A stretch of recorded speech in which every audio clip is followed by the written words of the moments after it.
ঝাঁ চকচকে shopping mall থেকে হাইওয়ে, সর্বত্র পানি থই থই করছে। বিপর্যস্ত বিমানসহ সকল পরিবহন পরিষেবা দেখে মনেই হবে না এটা মরুর দেশ সংযুক্ত আরব আমিরাতের দৃশ্য।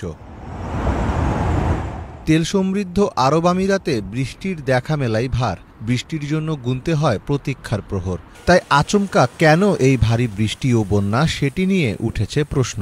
এর জন্য জলবায়ু পরিবর্তনকেই দায়ী করছেন বিশেষজ্ঞরা। জলবায়ু পরিবর্তনের জেরেই আবহাওয়ার আচরণ খামখেয়ালি বলে দাবি তাদের। আর আগামী দিনে প্রায়শই এমন ঘটতে পারে বলেও আশঙ্কা তাদের। তবে দুবাইয়ের এই বন্যা পরিস্থিতির জন্য বিশেষজ্ঞদের কেউ কেউ ক্লাউড সিডিংকেই দায়ী করছেন। তারা বলছেন, অত্যাধুনিক এই প্রযুক্তির কারণেই বানভাসী হয়েছে বিশ্বের অন্যতম বাণিজ্যিক শহর দুবাই। কিন্তু কি এই ক্লাউড সিডিং, আর কেনই বা এর প্রভাবে এখন ভাসছে আমিরাত? আকাশে বৃষ্টির অনুপযোগী মেঘগুলোর উপর বিভিন্ন কেমিক্যাল ছড়িয়ে দিয়ে সময়ের আগেই বৃষ্টি ঝরিয়ে ফেলা হয়, যাকে বলা হয় ক্লাউড সিডিং বা কৃত্রিম বৃষ্টিপাত।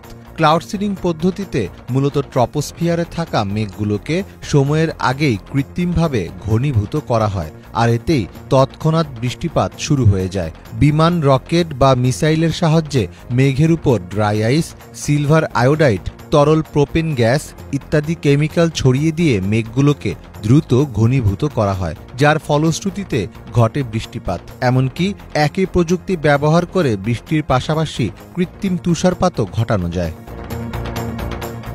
জানা যায়, সংযুক্ত আরব আমিরাতের আবহাওয়া বিভাগ ন্যাশনাল সেন্টার অফ মেটিওরোলজি বৃষ্টি নামানোর লক্ষ্যে গত সোমবার ও মঙ্গলবার আল নাইন বিমানবন্দর থেকে ক্লাউড সিডিং করার জন্য বিমান প্রেরণ করে।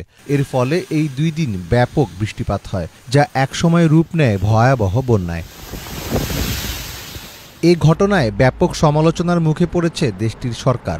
আমিরাতের মেটিওরোলজি এজেন্সি বলছে, ঝড়ের আগে এমন কোনো অপারেশনই চালায়নি তারা।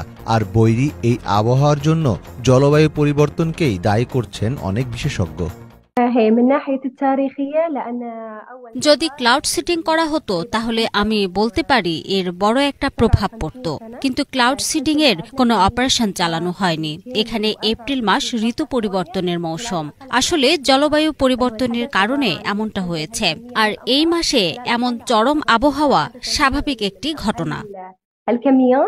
৭৫ বছরের ইতিহাসে গত মঙ্গলবারই সর্বাধিক বৃষ্টিপাত হয়েছে আমিরাতে। সাধারণত ১.৫ বছরে যে বৃষ্টি হয় তা মাত্র একদিনেই হয়ে গিয়েছে। সংযুক্ত আরব আমিরাতের প্রতিবেশী দেশ ওমানেও প্রবল বর্ষণ হয়েছে।